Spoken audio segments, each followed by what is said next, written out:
আপনি সুনন্দা পত্রিকার নিয়মিত পাঠক, তাই আপনাকে শোনাবো এই বিচিত্র কাহিনী। তারপর আপনাকে একটা ব্যক্তিগত অনুরোধ করব, যদি পারেন আমাকে একটু সাহায্য করবেন, কারণ আপনি পারবেন আমাকে বাঁচাতে। শুধু আমি কেন, আমার কাছ থেকে সামান্য একটু সাহায্য পেলে প্রায় 150টা পরিবার বেঁচে যাবে। ওদের সকলের সমস্যা মাথায় নিয়ে আমি ঘুরে বেড়াচ্ছি উদ্ভ্রান্তের মতো। দূরপাল্লার ট্রেনগুলোয় এলোমেলোভাবে উঠে পড়ছি, নেমেও পড়ছি একইভাবে। যে কোনো স্টেশন থেকে ট্রেন ধরছি, নেমে পড়ছি যে কোনো স্টেশনে।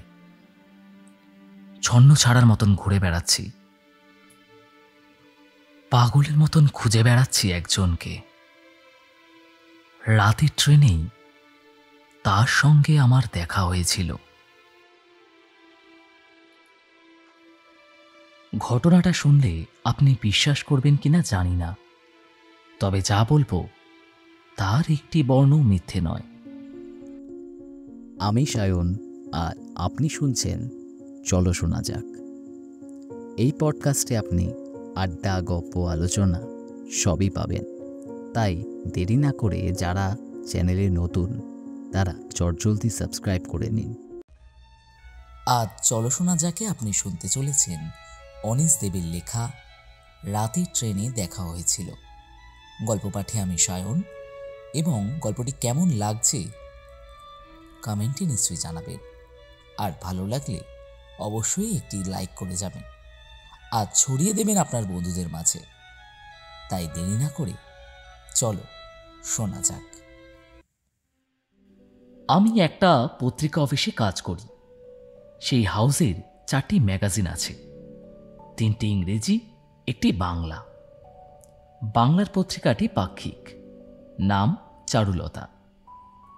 নাম শুনে নিশ্চয়ই বুঝতে পারছেন পত্রিকাটির চরিত্র সুনন্দারই মতো। আমি এই পত্রিকার সার্কুলেশনের দায়িত্ব রয়েছি। 3 বছর ধরে চারুলতা প্রকাশিত হচ্ছে। নামী লেখকরা নিয়মিত এই পত্রিকায় লেখেন। অনেক খরচ করে যত্ন নিয়ে এই রঙিন পাক্ষিকটি প্রকাশিত হয়। কিন্তু 3 বছরের এই পত্রিকার সার্কুলেশন 15,000-এও পৌঁছায়নি। আমাদের হাউসের মালিক সর্বেশ্বর নাগ অনেক আশা নিয়ে ম্যাগাজিনটি বের করিয়েছিলেন।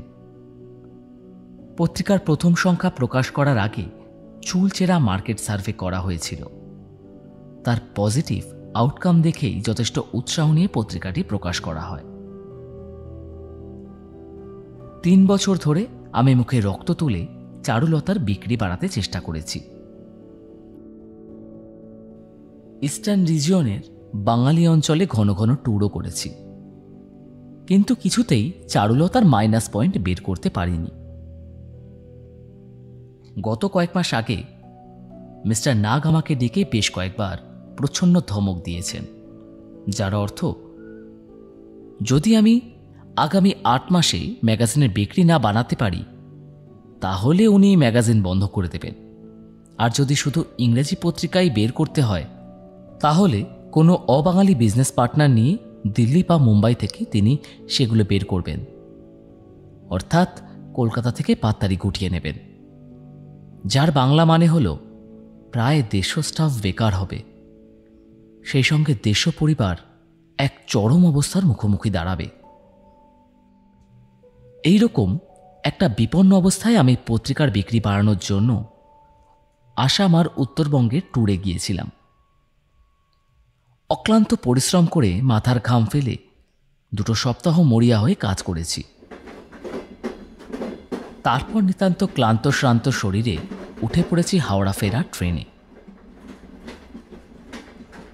নভেম্বরের শেষ। এ সময়ে কলকাতায় শীত তেমন জাঁকিয়ে না বসলেও এদিকটায় ঠান্ডা আছে। আমার ফার্স্ট ক্লাস কেবিনে দূরপাল্লার যাত্রী কেউ ছিল না, তাই কারো সঙ্গেই তেমন করে আলাপ জমেনি। কিন্তু সন্ধ্যের পর একটা বড়সড় ব্রিফকেস হাতে এমন একজন যাত্রী কেবিনে ঢুকলেন যার চেহারা রীতিমতো নজর কেড়ে নেয়। ভদ্রলোকের বয়স ৬০-৬২ হবে, ফর্সা, স্বাস্থ্যবান শরীর, পরনে গাঢ় রঙের স্যুট, টাই, মাথার সামনেটা টাক পড়লেও পিছন দিক থেকে ঘন কাঁচা পাকা বাবরি চুল, কপালে সমান্তরাল কয়েকটা ভাঁজ, চোখে কালো চওড়া ফ্রেমে চশমা। চশমার কাচ এতটাই পুরু যে কয়েকটা সাদা রিংয়ের মতন দাগ চোখে পড়ছে। ভদ্রলোকের পুরুষ্ট গোঁফ আর জুলফি দেখে মনে হয় এককালে মিলিটারিতে ছিলেন। মুখেও সেই ধাঁচের একটা রাশভারী ভাব, আর তীব্র চোখের নজর যেন তীর বেঁধানো। কামরায় উঠেই ভদ্রলোক একটা চুরুর ধরালেন, তারপর ব্রিফকেস খুলে একটা বই বের করে বেশ মনোযোগ দিয়ে পড়তে শুরু করলেন। বইটার নামটা অদ্ভুত বলেই আমার মনে আছে, হেটেরোসাইক্লিক কেমিস্ট্রি। আমি সুনন্দার নতুন সংখ্যাটা নিয়ে চোখ বোলাচ্ছিলাম। আজই নিউ জলপাইগুড়ি স্টেশন থেকে ওটা কিনেছি। পত্রিকাটা কি ম্যাজিক জানে আমি বলতে পারবো না, তবে লক্ষ্য করেছি ম্যাগাজিনটা হাতে নিলে আমার আর ছাড়তে ইচ্ছা করে না। ঘণ্টাখানেক পরেই কেবিনের অন্য দুজন যাত্রী নেমে গেল, ফলে কামরায় শুধু আমরা দুজন। আমার সহযাত্রী এইবার বোধহয় আমার সঙ্গে আলাপ জমাতে চাইলেন। হাওড়া পর্যন্ত যাবেন বুঝি? ওর গলার স্বর বেশ ভারী, ঠোঁটের কোণে সামান্য এক চিলতে হাসি। এভাবেই আলাপ শুরু। কথায় কথায় আমার ম্যাগাজিনের কথা বললাম। ব্যাগ থেকে এক কপি চারুলতা দেখিয়ে বললাম, আমি ম্যাগাজিন সার্কুলেশন ডিভিশনের চিফ। ভদ্রলোক কৌতুকের হাসি হেসে বললেন, ম্যাগাজিনটা খুব একটা বিক্রি হচ্ছে না, তাই তো? আমি স্তম্ভিত হয়ে গেলাম। এই ভেতরের খবরটা উনি কি করে জানতে পারলেন? ভদ্রলোক সব জানতা হাসি হাসলেন চাপা গলায়, তারপর বললেন, না না, অবাক হওয়ার কিছু নেই। আপনি চারুলতার লোক হয়ে সুনন্দা পড়ছেন, তাই বললাম। চুরুটের ঘন ধোঁয়া নিজেকে ঝাপসা করে দিয়ে বললেন, তাছাড়া ম্যাগাজিন লাইনে আমারও একটু আধটু ইন্টারেস্ট আছে। আমি আর কথা বাড়ালাম না। হাউজের সিক্রেট যাকে তাকে তো বলা ঠিক নয়, তবে ভদ্রলোকের কথায় একটা ঠান্ডা অস্বস্তি আমার শির দ্বারা কাকড়া বিছের মতন হেঁটে বেড়াতে লাগল। প্রশ্ন করে জানলাম, ভদ্রলোক পেশায় কনসালটেন্ট, তবে ঠিক কিসের কনসালটেন্ট তা উনি স্পষ্ট করে বললেন না। ওর কথায়, আচরণে আর হাসিতে কোথায় যেন একটা রহস্য জড়িয়ে রইল। উনি আবার ওর কেমিস্ট্রি বইটায় মন দিলেন। আমিও সুনন্দার পাতায় ফিরে গেলাম। সুনন্দার পাতা উল্টাতে উল্টাতে একটা গল্প আমার চোখে আটকে গেল। আমি ভুল দেখছি না তো? গল্পের নামটা একটু রহস্যময়, কিন্তু তার প্রথম লাইন দুটো আমাকে পাথর করে দিল। রাতের ট্রেনে দেখা হয়েছিল। সোমদত্ত সেন চৌধুরী। আপনি সুনন্দা পত্রিকার নিয়মিত পাঠক, তাই আপনাকেই শোনাবো এই বিচিত্র কাহিনী। তারপর আপনাকে একটা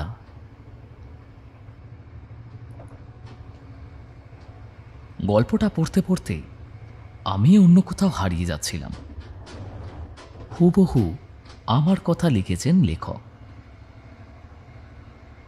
আমাদের হাউসের গোপন খবর কেউ কি বেনাম গল্পে লিখে ফাঁস করে দিচ্ছে?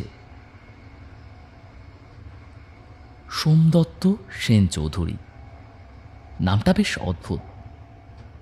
4টে পদবী দিয়ে তৈরি নাম, নিশ্চয়ই কারো ছদ্মনাম। কিন্তু এই ছদ্মনামের আড়ালে কে লুকিয়ে রয়েছে? গল্পটায় ঘটনা হুবহু একইভাবে এগিয়েছে। অত্যন্ত সহযাত্রী ভদ্রলোকের সঙ্গে আলাপ হওয়া পর্যন্ত। তবে লেখকের পত্রিকার নাম চারুলতা নয়, কাজললতা। এছাড়া সব কিছুতেই আশ্চর্য মিল। এমনকি হেটেরোসাইক্লিক কেমিস্ট্রি পর্যন্ত। আমি নিশি পাওয়া মানুষের মতন গল্পটা পড়তে শুরু করলাম। সুনন্দার পাতা উল্টাতে উল্টাতে কি মনে হওয়ায় ব্যাগ থেকে কাজললতার নতুন সংখ্যাটা বের করলাম। সুনন্দায় কি এমন আছে যা আমার পত্রিকায় নেই? এবারের ট্যুরে পরের মাস থেকে সার্কুলেশন কতটা বাড়বে কে জানে। যে করে হোক আগামী 6 মাসের মধ্যেই সার্কুলেশন আমাকে বাড়াতেই হবে। তা না হলে মালিকের কাছ থেকে হে বন্ধু বিদায়। সার্কুলেশন কিছুতেই বাড়তে পারছে না, তাই না? ভদ্রলোকের গম্ভীর গলা মোক্ষম প্রশ্ন ছুড়ে দিল আমার দিকে। আমি চমকে ওর মুখের দিকে তাকালাম। মিলিটারি গফির কোনায় দুর্গেও হাসি। হাতের চুরুট মাপে ছোট হয়ে এলেও তার ধোয়ার তেজ কমেনি। ভদ্রলোক আমার হতভম্ব মুখের দিকে তাকিয়ে যেন বেশ মজা পেলেন। বার কয়েক মাথা নেড়ে বাবড়ে চুলে হাত চালিয়ে বললেন, ওপর ওপর দেখলে মনে হবে সুনন্দায় যা যা আছে আপনি আপনার ম্যাগাজিনেও আছে। নামি দামি লেখক, সুন্দর সুন্দর ছবি, দামি কাগজ, ভালো ছাপা। বলতে গেলে তেমন কোনো তফাৎ নেই। আমি চটপট বার্তিনে ঘাড় নাড়লাম। কনসালটেন্ট ভদ্রলোক ঠিক আমার মনের কথাটি বলছেন। কিন্তু কিছু বলতে গিয়ে টের পেলাম আমার মুখের ভেতরে জিভটা যেন গিরগিটির খসখসে লেজ, একই সঙ্গে গলা শুকিয়েও কাঠ। ভদ্রলোক তার হাতের বইটা ব্রিফকেসের ওপর নামিয়ে রাখলেন। চুরুটে আয়েশ করে ঘন ঘন দুটো টান দিলেন।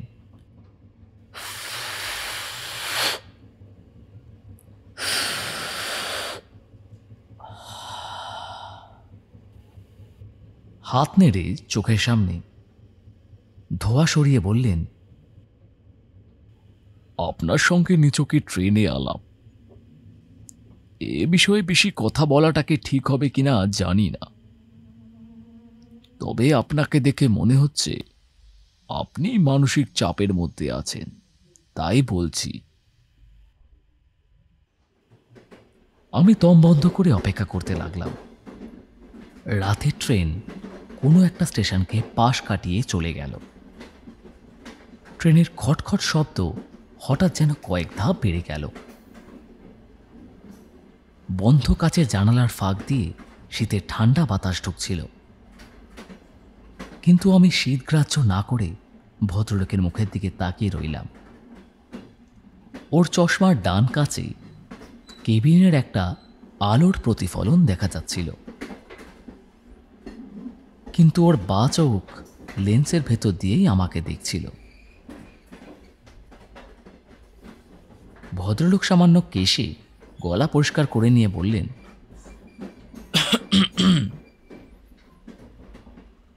আপনি নিশ্চয়ই জানেন সুনন্দার বিক্রি 2.5 লাখেরও বেশি। শুধুমাত্র ভালো লেখা, ছাপা, রংচং বা দামি কাগজ দিয়েই এর সার্কুলেশনে পৌঁছানো যায় না। এর অন্য একটা সিক্রেট আছে। কি সিক্রেট? আমি চাপা গলায় প্রশ্ন করার সঙ্গে সঙ্গে ভদ্রলোকের দিকে খানিকটা ঝুঁকে পড়লাম। ভদ্রলোক চুরুটটা অ্যাশট্রেতে গুজে দিয়ে সামান্য হাসলেন। সিক্রেটটা হলো হিউম্যান কেমিস্ট্রি।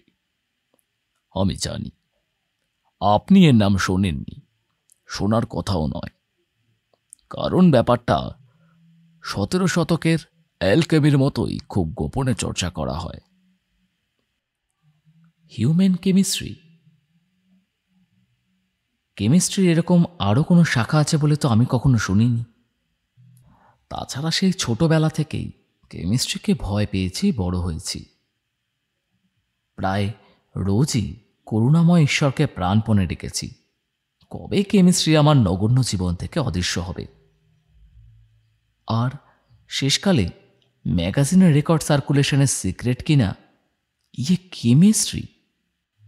বুঝতে পারছি, রসায়ন শাস্ত্র ব্যাপারটার প্রতি আপনার খুব একটা শ্রদ্ধা ভক্তি নেই। অ্যালকেমি সম্পর্কেও বেশিরভাগ মানুষের এই রকমই ধারণা ছিল। অ্যালকেমি শব্দটার বাংলা নাম দেওয়া হয়েছে অপরসায়ন, কিন্তু যারা জানার তারা ঠিকই জানেন কোন কোন ধাতু থেকে কিভাবে সোনা তৈরি করা হয়। সুতরাং অ্যালকেমি একেবারে অলীক ব্যাপার নয়। প্রসঙ্গ পাল্টে যাচ্ছে দেখে আমি অধৈর্য হয়ে ভদ্রলোককে খেই ধরে দিতে বললাম, কিন্তু সার্কুলেশনের সঙ্গে হিউম্যান কেমিস্ট্রির কি সম্পর্ক? সম্পর্ক আছে, খুব গভীর সম্পর্ক। অ্যালকেমির মতন হিউম্যান কেমিস্ট্রিও খুব গোপনে চর্চা করা হয়। সারা পৃথিবীতে এই বিষয় নিয়ে এখন গবেষণা করছে বড়জোর 100 বিজ্ঞানী। আমি এই লাইনে গবেষণা করছি প্রায় 40 বছর। আপনি যে বললেন আপনি মানে কনসালটেন্ট। ভদ্রলোক ভরাট গলায় নিচু পর্দায় হাসলেন, বললেন, হ্যাঁ, ম্যাগাজিনের সার্কুলেশন কনসালটেন্ট, যদিও আসলে ব্যাপারটা পুরোপুরি হিউম্যান কেমিস্ট্রি। আমি আর থাকতে না পেরে একটু খোঁচা দিয়েই বললাম, আপনারও হিউম্যান কেমিস্ট্রি দিয়ে সার্কুলেশন বাড়ানো যায় নাকি? ভদ্রলোক বিন্দুমাত্র আহত না হয়ে জবাব দিলেন, একমাত্র হিউম্যান কেমিস্ট্রি দিয়েই কোনো ম্যাগাজিনের সার্কুলেশন ফিনোমিনাল জায়গায় নিয়ে যাওয়া সম্ভব, ঠিক যেমনটা সুনন্দা করছে। দাঁড়ান, ব্যাপারটা আপনাকে একটু বুঝিয়ে বলি। আপনি বোধহয় জানেন না, আমাদের প্রত্যেকটা অ্যাকশন বা রিয়াকশনের জন্য আমাদের শরীরের ভেতর নানা রকম জটিল রাসায়নিক বিক্রিয়া ঘটে। যেমন ধরুন, আপনি হঠাৎ রেগে গেলেন কিংবা ভয় পেলেন অথবা উত্তেজিত হলেন। এই রকম প্রতিটি ক্ষেত্রেই আপনার শরীরের ভেতরে ভিন্ন ভিন্ন রাসায়নিক ক্রিয়া বিক্রিয়া হবে। এই বিক্রিয়াগুলো এতই জটিল যে এর অনেকটাই এখনো বিজ্ঞানীদের ধরা ছোঁয়ার বাইরে থেকে গেছে। আমাদের শরীরে কত রকম অ্যামাইনো অ্যাসিড আর প্রোটিন মলিকিউল রয়েছে, এরা আবার নানা রকম কেমিক্যাল চেইন তৈরি করে। সব মিলিয়ে সে একটা মিরাকিউলাস ব্যাপার। সেই জন্যই এর বেশিরভাগটাই রহস্য থেকে গেছে। একটু থেমে নতুন একটা চুরুট ধরালেন ভদ্রলোক। তারপর চুরুটে আর কয়েক টান দিয়েই জড়ানো গলায় বললেন,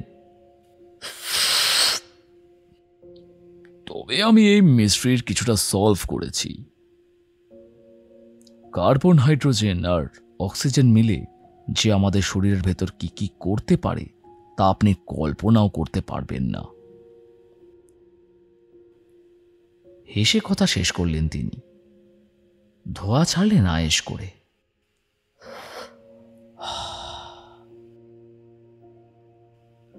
ভদ্রলোকের কেমিস্ট্রির কচকচিয়া চুরুটের ধোয়ারের কটু গন্ধে আমার মাথা ঝিমঝিম করছিল, কিন্তু তা সত্ত্বেও অধীর আগ্রহে অপেক্ষা করতে লাগলাম। কনসালটেন্ট ভদ্রলোক কয়েকবার কেশিয়ে উঠলেন, তারপর মাথা নেড়ে ঠোঁটের কোণে হেসে বলতে শুরু করলেন, এবারে আসি ট্যাকটাইল ফিডব্যাকের কথায়। Tactile feedback? নিজের অজান্তেই উচ্চারণ করে ফেললাম শব্দ দুটো। হ্যাঁ, ট্যাকটাইল ফিডব্যাক মানে আমাদের স্পর্শ অনুভূতির মধ্যে যে খবর মস্তিষ্কে পৌঁছে যায় তাকেই বলে ট্যাকটাইল ফিডব্যাক। এই খবর পৌঁছানো মাত্রই আমাদের শরীরের ভেতরে জটিল রাসায়ন বিক্রিয়া শুরু হয়ে যায়। আমি উৎসাহ নিয়ে বলে উঠলাম, হিউম্যান কেমিস্ট্রি? ভদ্রলোক বেশ জোরে হেসে উঠলেন, তারপর বললেন, ঠিক ধরেছেন। আচ্ছা বলুন তো, কোনো কিছু টাচ করলে কি আপনি সেটা টের পান? কেন, চোখে দেখে। সঙ্গে সঙ্গে জবাব দিলাম আমি। ও হলো না, চোখ বুজে টাচ করলে বুঝে টের পান? একটু ইতস্তত করে বললাম, হ্যাঁ পাই। শুধু তাই নয়, চোখ বুজে কোনো জিনিস ছুঁয়ে আপনি অনেক সময় এটাও বলে দিতে পারেন জিনিসটা কি। যেমন লোহা ছুলে সেরকম অনুভূতি হবে, কাঠ ছুলে সেরকম হবে না। তেমনি কাঁচ, কাপড় কিংবা কোনো মেয়ের নগ্ন শরীর, এসবের স্পর্শ অনুভূতিও একই রকম নয়।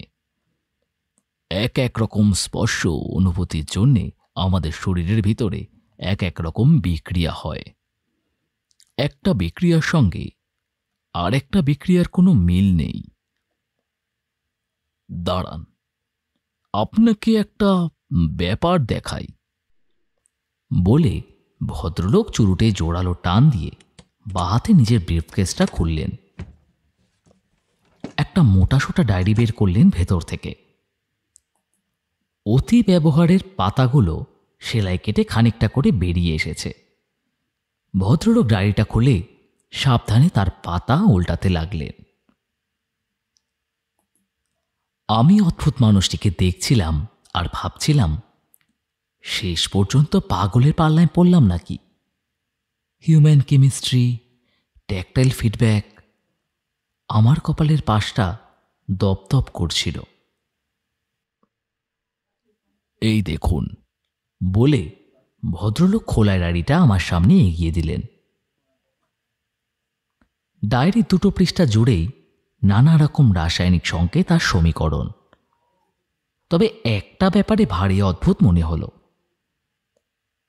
কেমিস্ট্রিতে আমার যেটুকু জ্ঞান, তাতে দেখেছি সব রকম রাসায়নিক সমীকরণেই শুধুমাত্র যোগচিহ্ন ব্যবহার করা হয়।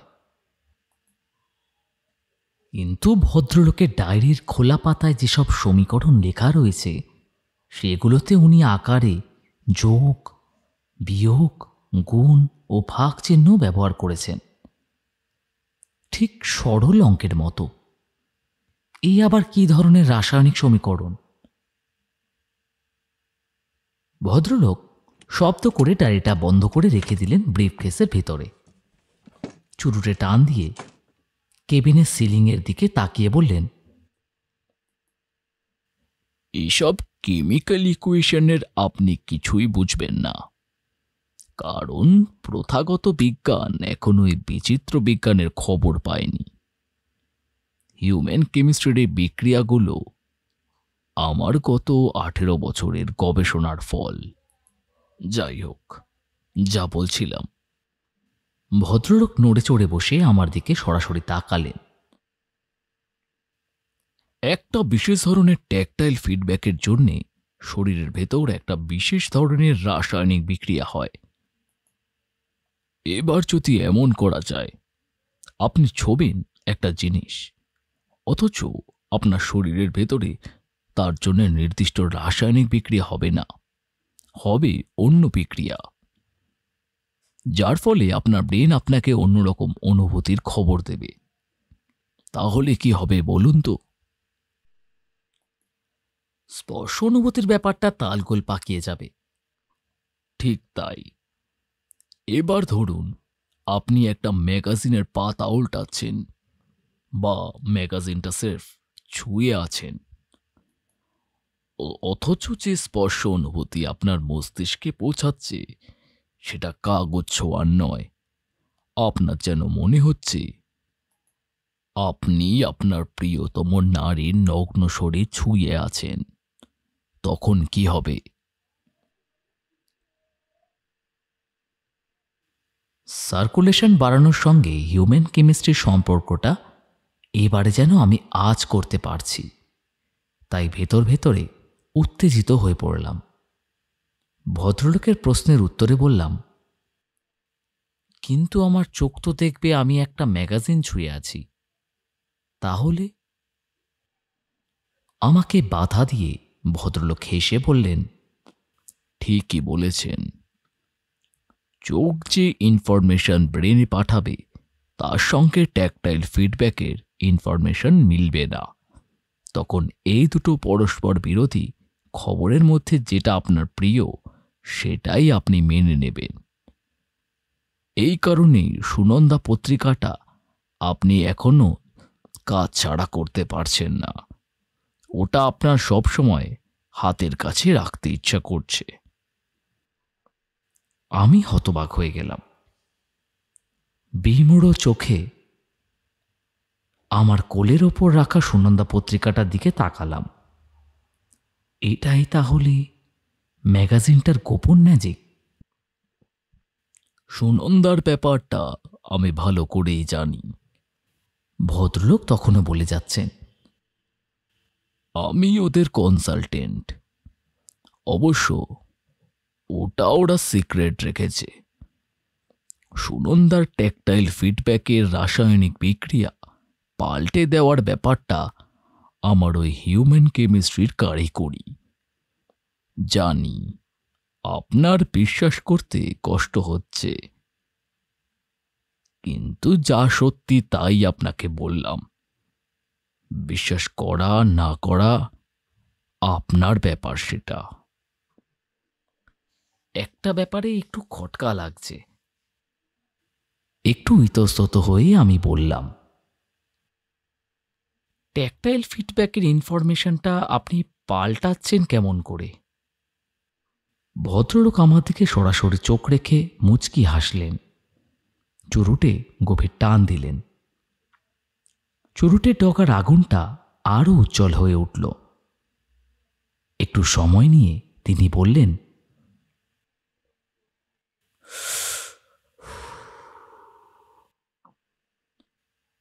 ট্যাকটাইল ফিডব্যাক আমি চেঞ্জ করেছি পাইরোনিকি অ্যামিলোথিলিন দিয়ে। পাইরোনিকি কি? আমাকে থামিয়ে দিয়ে ভদ্রলোক হেসে বললেন, হ্যাঁ, পাইরোনিকি অ্যামিনোথিলিন। প্রথাগত রসায়ন শাস্ত্র কখনো এই কেমিক্যালটার নাম শোনেনি। এটা হিউম্যান কেমিস্ট্রির ব্যাপার। আমার ল্যাবরেটরিতে অনেক ঝঞ্ঝাট করে তৈরি। সুনন্দা যে কাগজে ছাপা হয় তার মধ্যে এই কেমিক্যাল নির্দিষ্ট পরিমাণে মিশিয়ে দেওয়া আছে। এ ব্যাপারে পেপার মিলের সঙ্গে ব্যবস্থা করা আছে। আর যে কালিটা ওরা ছাপার জন্য ব্যবহার করে তার মধ্যেও মেশানো আছে পাইরোনিক অ্যামিনোথিলিন। এটা হলো সুনন্দার গোপন ম্যাজিক। তাই আপনাকে বলছিলাম, শুধুমাত্র ভালো লেখা ছাপা রংচং বা দামি কাগজ দিয়েই 2.5 লাখ প্লাস সার্কুলেশনে পৌঁছানো যায় না। এর অন্য একটা সিক্রেট আছে। এবার তো সেই সিক্রেট আপনিও জেনে গেলেন। কথা শেষ করে ভদ্রলোক চুরুটটা অ্যাশট্রেতে গুজে দিলেন। কৌতুকের নজরে চেয়ে রইলেন আমার দিকে। শীতের মধ্যেও আমার কপালে বোধহয় ঘাম জমছিল। ভদ্রলোকের এই অবিশ্বাস্য কাহিনী কি বিশ্বাস করা যায়? কিন্তু কাজললতা সার্কুলেশনের যা অবস্থা, তাতে মরিয়া হয়ে কিছু একটা আমাকে করতেই হবে। আগামী 8 মাসের মধ্যে সার্কুলেশন বাড়ানোর জন্য কোনো ব্যবস্থা না করতে পারলে মালিক কলকাতার পাততাড়ি গুটিয়ে চলে যাবেন দিল্লি অথবা মুম্বাইতে। সুতরাং ডুবে যাওয়া মানুষের কর্কট আঁকড়ে ধরার মতন আমি ভদ্রলোককে অনুনয় সুরে বললাম, আমাদের ম্যাগাজিনটার একটা হিল্লে করে দিন না। আর কয়েক মাসের মধ্যে যদি ওটা সার্কুলেশন না বাড়াতে পারি। ভদ্রলোককে আমার দুরবস্থার কথা খুলে বললাম। কিছুক্ষণ চিন্তা করে তিনি বললেন, আপনার পজিশনটা আমি বেশ বুঝতে পারছি, তবে আমারও একটা অসুবিধে আছে। সুনন্দার সঙ্গে আমার 5 বছরের এগ্রিমেন্ট হয়েছে। সেই কন্ট্যাক্ট পিরিয়ড শেষ হতে এখনো 1 বছর বাকি। আমি একটা ম্যাগাজিনের হয়ে কখনো 5 বছরের বেশি কাজ করি না, কারণ একটা ম্যাগাজিন চিরকাল সার্কুলেশনের টপেই থাকতে পারে না, অন্তত থাকা উচিতও নয়, সেটাই ন্যাচারাল। সেই অর্থে আমি কখনো নেচারের বিরুদ্ধে যেতে চাই না। সুতরাং ম্যাগাজিনের সার্কুলেশন কনসালটেন্ট হতে আমার কোনো অসুবিধে নেই, শুধু ওই কন্ট্রাক্টের ব্যাপারটা ছাড়া। 1 বছর আপনাকে ওয়েট করতেই হবে। 1 বছর? আমার হতাশা দেখে ভদ্রলোক উৎসাহ দিয়ে বললেন, 1 বছর মানে 365 দিন, ও দেখতে দেখতে কেটে যাবে।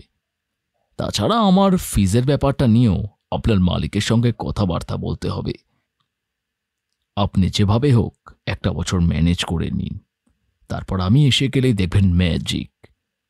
তখন আপনার ম্যাগাজিন সোয়াহিলি ভাষাতে হলেও পাইরোনিকি অ্যামিথোলিনের কৃপায় রমরমে করে বিক্রি হবে। খেয়াল করিনি কখন ট্রেনের গতি কমে এসেছিল, আর ভদ্রলোককেও কাছে জানলা দিয়ে হঠাৎ একবার উকি মেরে আপন মনেই বললেন, ওহো, এসে গেছে। তারপর চট করে ব্রিফকেস গুছিয়ে নিয়ে উঠে দাঁড়ালেন। ছোট্ট একটা হাই তুলে বললেন, চলি। যা বললাম, ওই 1 বছর কোনো রকমে ম্যানেজ করে নিন।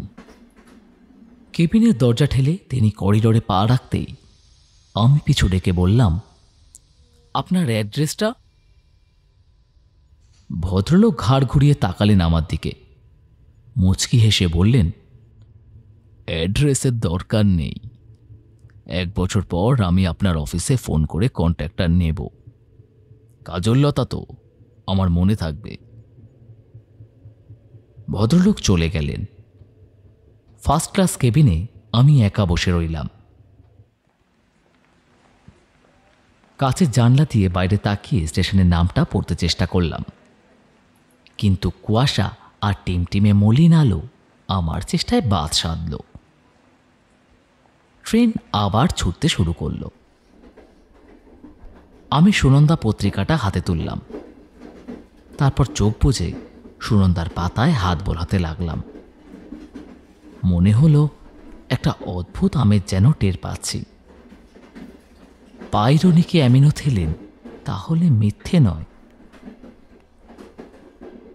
1 বছর সত্যি দেখতে দেখতে কেটে গেল, কিন্তু কোনো টেলিফোন এলো না আমার অফিসে।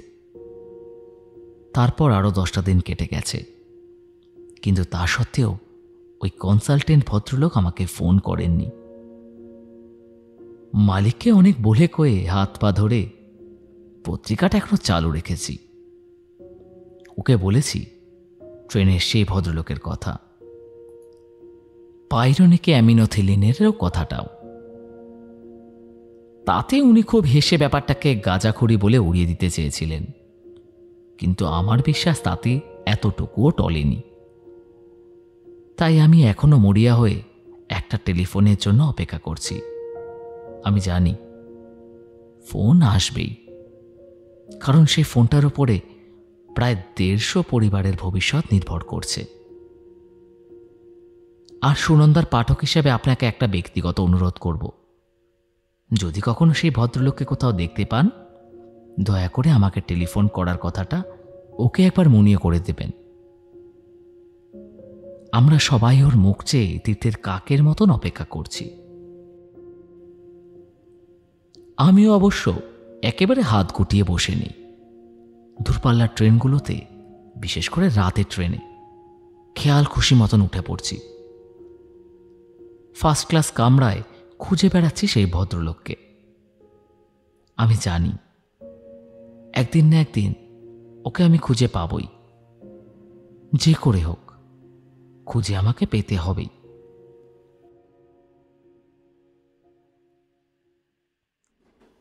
গল্পটা শেষ করে আমার মাথা ঝিমঝিম করতে লাগলো, হাত পা কাঁপতে লাগলো। কপালের কাছটায় একটা অদ্ভুত ব্যথা শুরু হয়ে গেল। এমন সময় চমকে উঠে খেয়াল করলাম ট্রেনের গতি কমতে শুরু করেছে। বোধহয় সামনে কোনো স্টেশন আসছে। কল সেন্টারের ভদ্রলোক ব্রিফকেস গুছিয়ে উঠে দাঁড়ালেন। কাচের জানলা দিয়ে বাইরে একবার উঁকি মেরে বললেন, চলি, আমার স্টেশন এসে গেছে। আমি তখন মরিয়া হয়ে ওকে বললাম আমার ম্যাগাজিনের কথা। তাড়াহুড়ো করে বলতে গিয়ে অনেক কথা জড়িয়ে গেল,